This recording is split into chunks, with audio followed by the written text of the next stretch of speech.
ராஜா சகல ஸ்திரீகளை பார்க்கிலும் எஸ்தர் மேல் அன்பு வைத்தான். சகல கன்னிகளை பார்க்கிலும் அவளுக்கு அவன் சமூகத்தில் அதிக தயையும் பட்சமும் கிடைத்தது. நல்லா கவனிச்சீங்களா? ஒரு கிருபை பெற்ற ஒரு சகோதரி எஸ்தருக்கு என்ன கிடைக்குதான்? எஸ்தர் மேல ராஜா அன்பு வைத்தான் என்று சொல்லப்பட்டிருக்குது. அப்ப ஏசப்பா உங்க மேல அன்பு வைக்கணும்னா இன்னைக்கு அவருடைய கண்கள்ல நமக்கு கிருபை கிடைச்சிருக்கான் பாருங்க. அது மாத்திரம் இல்ல, ராஜா என்ன பண்ணானா, அவளுக்கு அவன் சமூகத்துல அதிக தயவும் பட்சமும் கிடைச்சது. அதிக தயவு, அதிக அந்த இடத்துல உங்களுக்கு உதவிகள் ஒத்தாசைகளை அந்த இடத்துல கிடைக்க பண்ணாரு. அடுத்து மேல வாசிங்க. ஆகையால் அவன் ராஜ கிரீடத்தை அவள் சிரசின் மேல் வைத்து அவளை வஸ்தியின் ஸ்தானத்திலே பட்டத்து ஸ்திரீயாக்கினான். ஆமா, நல்லா கவனிங்க. அருமையான தேவனுடைய பிள்ளைகள், கிருபை பெற்றவங்களுக்கு கொடுக்கிற ஆசீர்வாதத்தை கவனிங்க. ஒரு தயவு பெற்றவங்களுக்கு கொடுத்த ஆசீர்வாதத்தை கவனிங்க. என் அருமையான தேவனுடைய பிள்ளைகளை, இன்றைக்கு கர்த்தருடைய கண்கள்ல அந்த யகாசியல் கிருபை பெற்றான். கர்த்தருடைய கண்கள்ல தயவை பெற்றான். கர்த்தருடைய கண்கள்ல சகரியாவும் எலிசபெத்தும் அந்த தயவை பெற்றுக்கொண்டதுனால, கடாட்சை பெற்றுக்கொண்டதுனால அடைக்கப்பட்ட கர்ப்பத்தின் கனியை அவர்களை பெற்றுக்கொண்டாங்க. அதே போலதான் சாராள் மேல கர்த்தர் கடாட்சம் வைத்தான். செத்து போன அவருடைய கர்ப்பம் உயிர்ப்பிக்கப்பட்டது. என் அருமையான தேவனுடைய பிள்ளைகளே, இன்னைக்கு கர்த்தருடைய கண்கள்ல உங்களுக்கு எனக்கு கிருபை கிடைச்சான். செத்து போன நம்முடைய வாழ்க்கை ஜீவியம் புதுசா உயிர் பெறும். செத்து போன நம்முடைய வாழ்க்கை உயிர் பெறும்.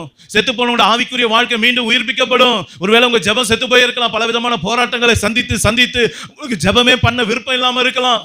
வேதம் வாசிக்க விருப்பம் இல்லாம இருக்கலாம். இன்னைக்கு உலகத்தில் நடக்கிற சம்பவங்கள்லாம் பார்த்து விரோதமா எழும்புகிற மனுஷங்களாம் பார்த்து இந்த வேதனையினால உங்களோட வாழ்க்கையில எந்த விதத்திலையும் உங்களுக்கும் தேவனுக்கு எந்த விதமான தொடர்பு இல்லாத ஒரு செத்து போன நிலையில உங்களுடைய கர்த்தருக்கும் உங்களுக்கு இருக்கக்கூடிய உறவு இருக்கலாம்.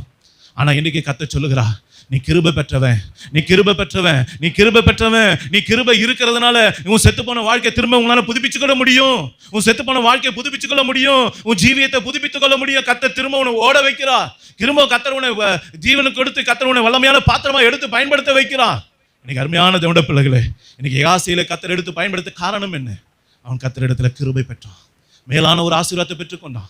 அவனுக்குன்னு ஒரு மேலான ஒரு இடம் கிடைச்சது. இன்னைக்கு நாம கர்த்தருடைய கண்களில் கிருபை பெற்றிருக்கோமா? யோசித்து பாருங்க. இன்னைக்கு கர்த்தருடைய கண்களில் கிருபை கிடைச்சா கர்த்தர் நம்ம நினைவு கூறுவாங்க.